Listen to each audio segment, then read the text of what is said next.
اور جب وہ اپنی جوانی کو پہنچے تو ہم نے ان کو دانائی اور علم عطا کیا، اور نیکوکاروں کو ہم اسی طرح بدلہ دیا کرتے ہیں۔ اور جس عورت کے گھر میں وہ رہتے تھے اس نے ان کو اپنی طرف مائل کرنا چاہا اور دروازے بند کر کے کہنے لگی، یوسف جلدی آؤ۔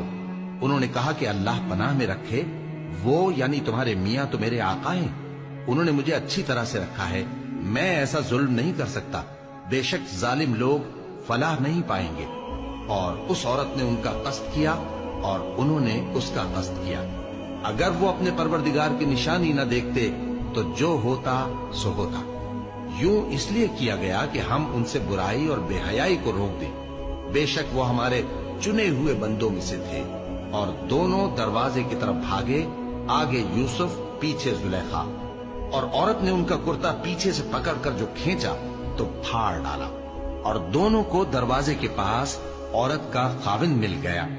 تو عورت بولی کہ جو شخص تمہاری بیوی کے ساتھ برا ارادہ کرے اس کی اس کے سوا کیا سزا ہے کہ یا تو قید کیا جائے یا اسے دکھ کا عذاب دیا جائے۔ یوسف نے کہا، اسی نے مجھ کو اپنی طرف مائل کرنا چاہا تھا۔ اور اس کے خاندان میں سے ایک گواہ نے گواہی دی کہ اگر اس کا کرتا آگے سے پھٹا ہو تو یہ سچی اور یوسف جھوٹا ہے، اور اگر کرتا پیچھے سے پھٹا ہو تو یہ جھوٹی اور وہ سچا ہے۔